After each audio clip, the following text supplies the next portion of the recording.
We rightly admire self-disciplined people because whatever your goals are, from making the Olympics or starting a business to writing a novel or sticking to a new diet, self-discipline is often a key ingredient. Still, self-discipline is a misunderstood concept, mainly because we think about it as a fixed personality trait. But here's what most people don't understand. Self-discipline is more about habits than genetics. I work with a lot of people struggling to be more disciplined in their lives, and what I've noticed is that it's not for lack of desire or motivation. The reason we struggle to be more disciplined isn't a moral failing or faulty genes. It's that bad habits interfere with our natural ability to be disciplined. If you want to become a more self-disciplined person, learn to identify these habits and eliminate them. Self-discipline won't be far behind. The first habit is relying on willpower. People with a lot of self-discipline understand that willpower is a last resort. Think about willpower like the emergency brake in your car. It's nice to have, but you would be in serious trouble if you relied on it as the primary way to slow your car down.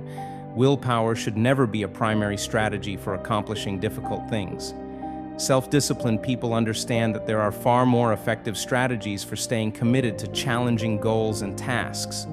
For example, a secret weapon many high-disciplined people take advantage of is environmental design. The basic idea is that instead of pushing yourself through a goal, it's better to design your environment to be conducive to the goal and pull you through it. For example, let's say you need to study intensely for an upcoming exam. Instead of trying to stay focused, studying at home when you're bombarded by distractions, from the big TV in your living room to the roommate bugging you about going out to a bar, pack up your things, go to a library, leave your phone in the car, and find a back corner of the building where few people visit. Better to avoid temptations in the first place than trying to resist them. Self-disciplined people understand that they don't have nearly as much willpower as other people think they do. And they understand that willpower is a fragile thing that often fails us. As a result, they don't rely on it and get creative about other ways to stay focused and committed. If you want to become more disciplined, ask yourself this question: how would I achieve my goals if I had zero willpower? 2. Waiting for motivation. Self-disciplined people view motivation as extra credit, nice to have when it shows up, but never to be expected or counted on. Feeling inspired and motivated to hit the gym, study for a test, or work on that backyard project is great.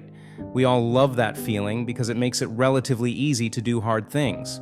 But here's the thing: feeling a surge of motivation is not required to do hard things. People think that if I'm not feeling it, I can't really do it, or it's not worth even trying.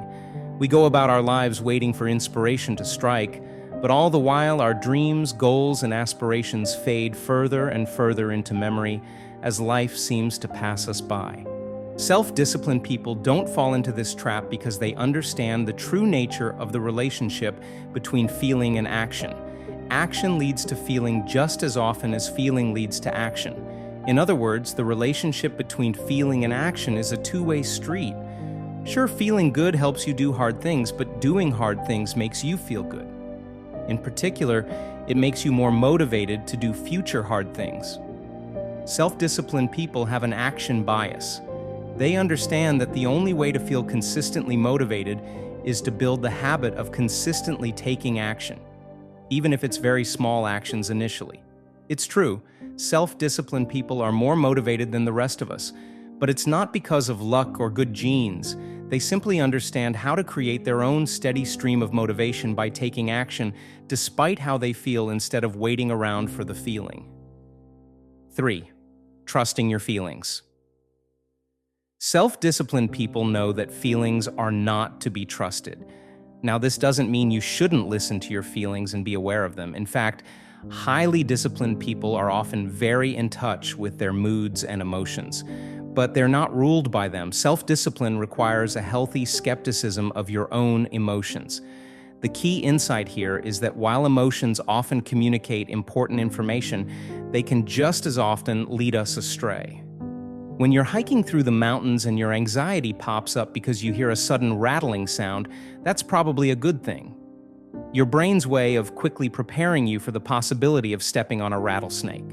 On the other hand, when an email from your boss shows up in your inbox saying simply, "We need to talk," your anxiety might be shouting at you that something's wrong, but it's perfectly possible that your boss was just in the middle of a meeting and didn't have time to compose a full message. Here's another way to look at it. Emotions are behavioral heuristics, your mind's guesses about how you should act, worth paying attention to, but not to be followed blindly. Your relationship with emotions matters for cultivating self-discipline because how you feel will often conflict with your values. Your value may be to work out first thing in the morning, but your feelings will try and convince you to get another 30 minutes of sleep. Your value may be to stick to a single serving at each meal, but your feelings will try and convince you to get more calories. Your value may be to ask your boss for a much-deserved raise, but your feelings will try and convince you that something terrible will happen if you confront her about it. If you want to become more self-disciplined, cultivate a skeptical relationship with your emotions. Listen to your emotions, but avoid taking orders from them. 4. Worrying about outcomes. Self-disciplined people have a knack for staying focused on effort and ignoring outcomes. One of the biggest ironies of self-disciplined people is that they appear to be very goal-oriented. They have many goals, steadily work toward them, and often achieve them, sometimes to an almost amazing degree. But here's the trick. Self-disciplined people are able to make consistent progress toward their goals precisely because they don't spend much time thinking about them. Instead, self-disciplined people keep their focus on their actions, things they can actually do and control, things that, if done consistently over time, will likely lead to the desired goal or outcome. Put another way, self-disciplined people have a healthy relationship with control. They understand that they can't actually control goals and outcomes. All they can control is their efforts. You can't control whether a novel gets written. You can control whether you write 300 words each day during your lunch break. You can't control whether you lose 20 pounds. You can control whether you have dessert or not. You can't control the grade you get on a test. You can control how often you study. Spending too much time thinking about your goals is a distraction from the things you actually have control over, your actions. The best attitude toward outcomes and goals is to set it and forget it. You need to think about your goals initially, and it's nice to relish in them for a while once you've accomplished them. But for most of the long middle, keep your eye off the prize and focus on the small actions you can take right now. Don't waste your energy on things you can't control. Self-discipline isn't about superhuman willpower, endless motivation, or perfect emotional control. It's about habits and choices.